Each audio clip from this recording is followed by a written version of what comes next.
Buenos días. Hoy vamos a hablar de la destrucción del templo, el exilio del pueblo de Israel y por qué lloramos después de casi 2000 años, por qué anhelamos a nuestra redención y qué es este árbol, los demás árboles que están al lado mío, que simbolizan.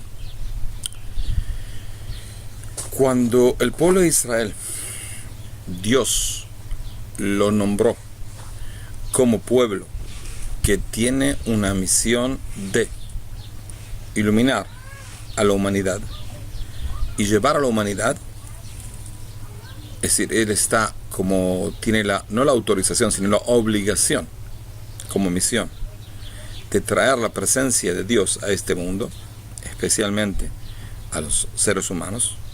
Por eso Dios nos entregó la Biblia, que viene a ser la forma de utilizar este mundo natural para llegar a traer la presencia de Dios en este mundo y redimir a todo el mundo. Ahora, no existe redimición del mundo sin redimir al pueblo de Israel. Es decir, la redención del pueblo de Israel es parte que tiene que ser para que pueda haber redención del mundo.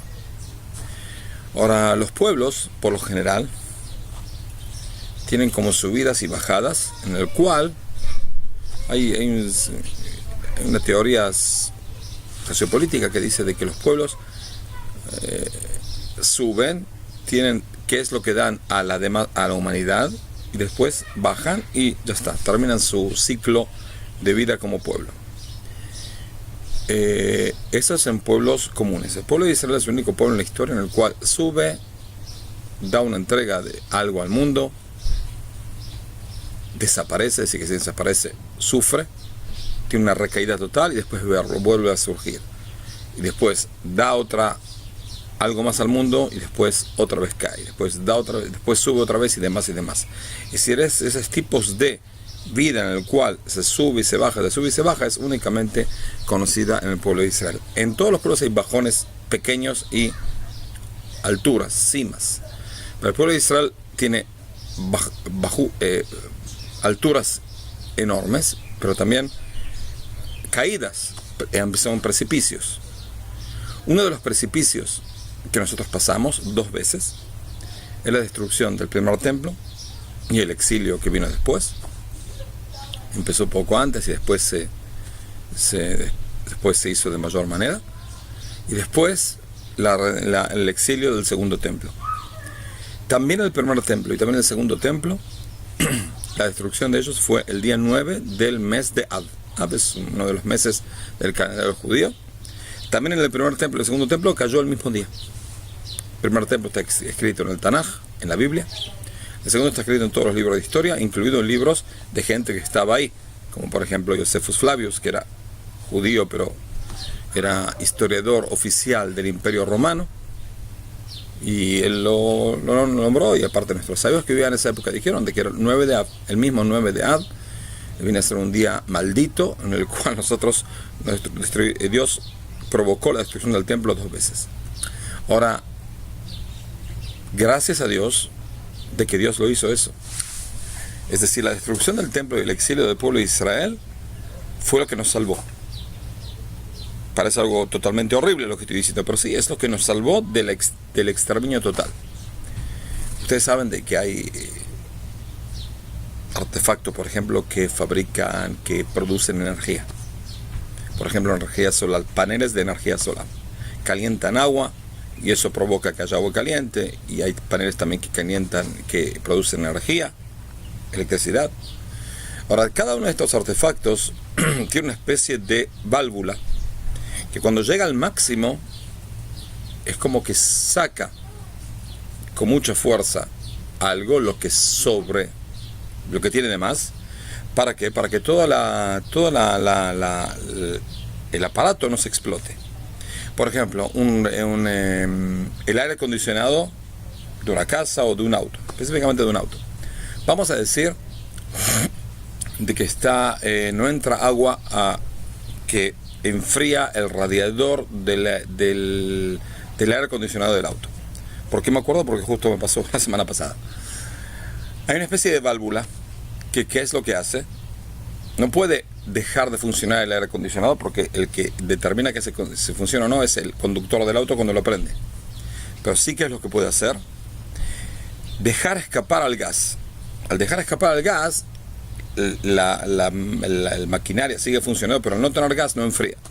Y al no enfriar, no explota. Porque si se llega a seguir enfriando sin tener, es decir, usando, tratando de enfriar el aire, sin tener algo que enfríe todo, que es el radiador, que entra el agua y enfría, lo que pasa es que la presión sube y en cierto momento, ¡pum!, puede explotar todo dentro del auto. Sí, nadie se va a morir de eso, sí, pero puede haber un accidente y puede haber algo grave, porque es una especie de explosión dentro de todo el asunto del auto, al lado del motor. Entonces, cada cosa tiene una especie de válvula que saca presión, alta presión, para que no haya algo peor. Por ejemplo, una calefacción tiene un calefón, algo para tener agua caliente en casa. Tiene que tener una especie de algo que en el momento en el cual haya una especie de presión interna pueda salir, porque si no puede explotar toda la casa, muy simplemente, como pasa, calderas y demás. Así Dios hizo la historia, en el cual hay una especie de válvula.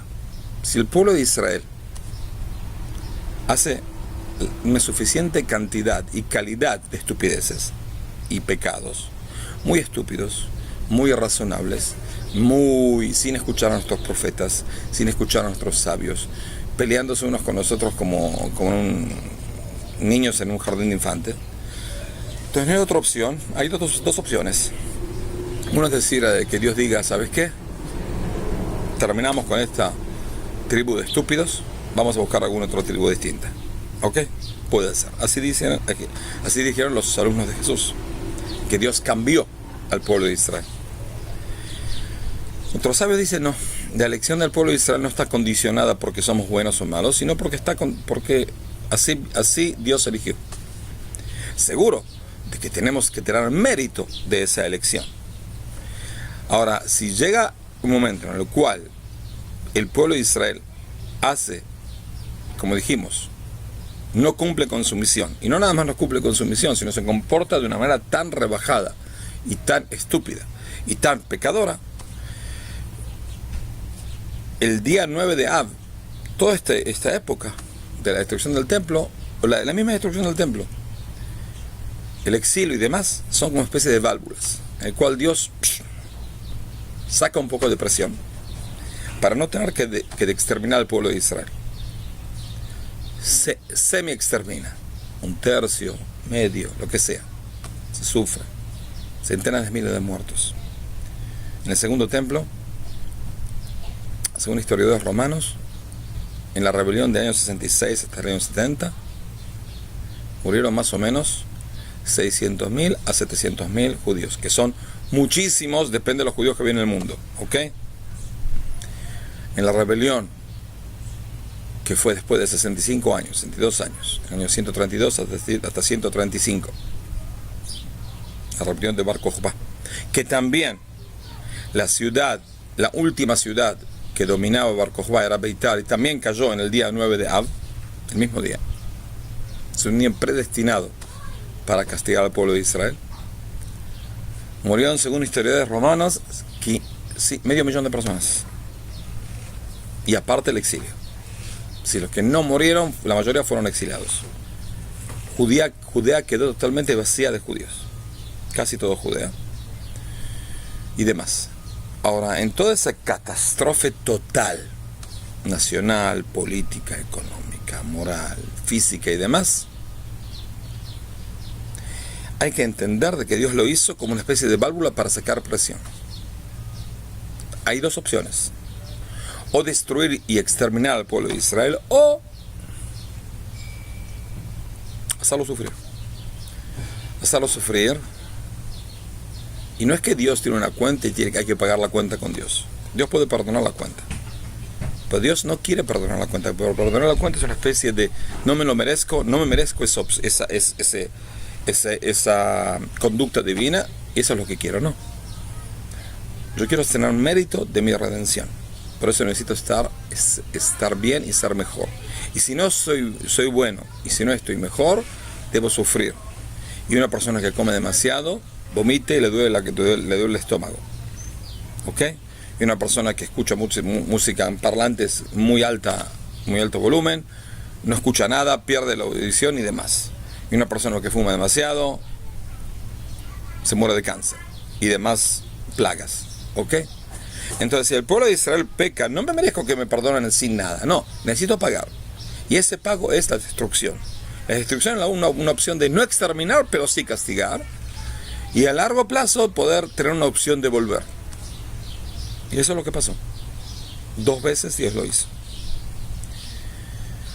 Nuestros sabios ya dijeron hace 2000 años de que la tercera es la vencida. Y también así se dice en español, la tercera es la vencida. Esta es la tercera vez. Ahora, los profetas dijeron de que ¿cómo sé de que Dios redime al pueblo de Israel? Es decir, ¿cuál es el símbolo, el detalle, lo que nos muestra de que estamos en un proceso de construcción y no de destrucción? ¿Cómo sé que Dios, entre comillas, se amigó con el pueblo de Israel? Como saben, muy simple. En el libro de Ezequiel, en el capítulo 36 o 37, 36, dice de que el pueblo de Israel dice así. Es decir, el profeta le dice a la tierra de Israel: oh tierra de Israel, saca tus ramas y saca tus frutas para el pueblo de Israel, porque ya están viniendo. Es decir, la tierra de Israel estaba destruida totalmente. Vamos a decir, ¿qué significa destruida totalmente?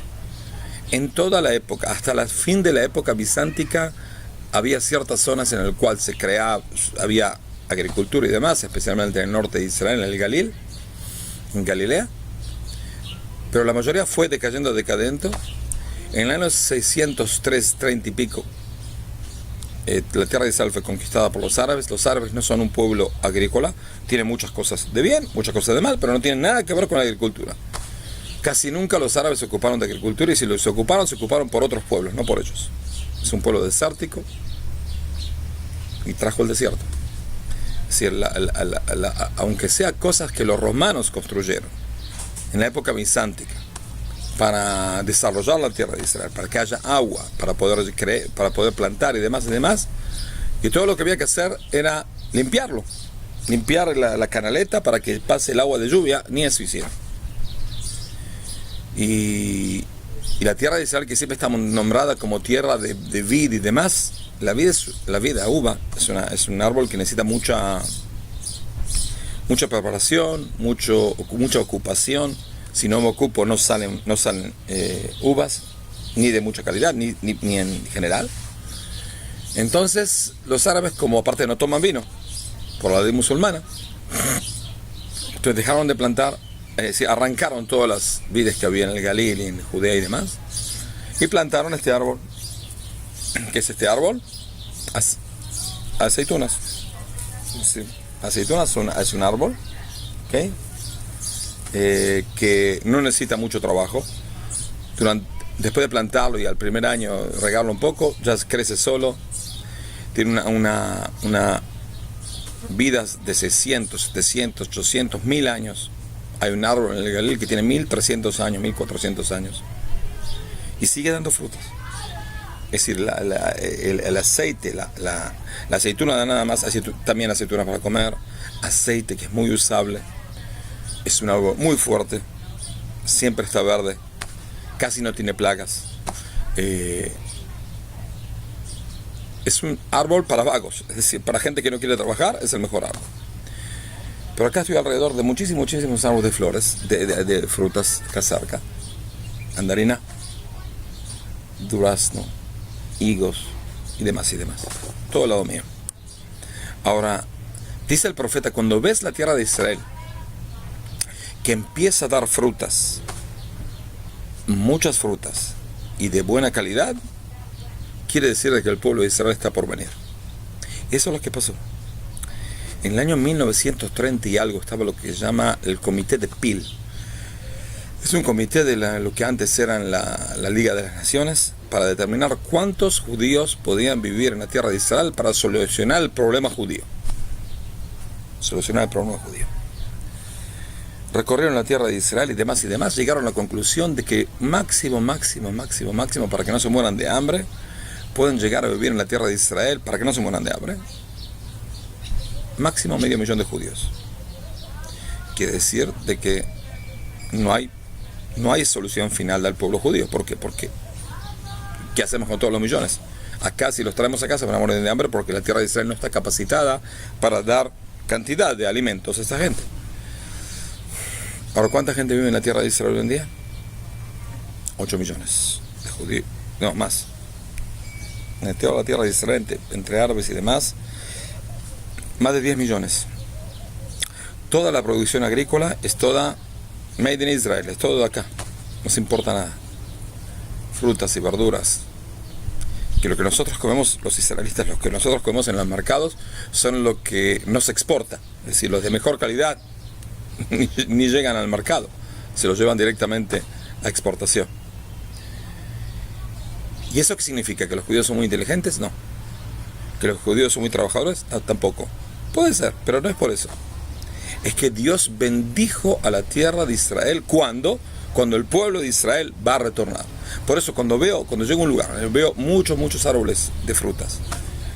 Y si puedo llevarme alguna fruta para mí y comerla, me siento como que estoy realizando la liberación de mi pueblo, es decir, y la revelación del mundo. Es decir, estoy viendo ¿cómo se dice?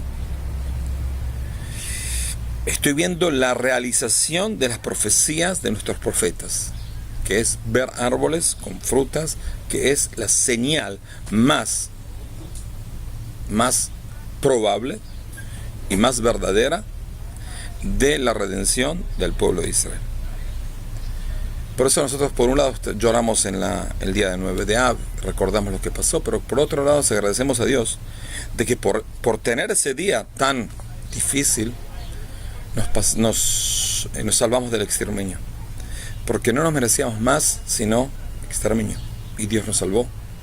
Nos sufrimos, y como estamos seguros de que, como dice el versículo en los Salmos, en el capítulo 91, Samehenu kimot nitan, nos vas a alegrar como los días que nos hiciste sufrir. Y nosotros vamos a estar alegres como los días que nos hiciste sufrir en este mundo, viendo la tierra de Israel sacando nuestras frutas y viendo de poco a poco la vuelta de la presencia divina en nuestras tierras. Hasta luego.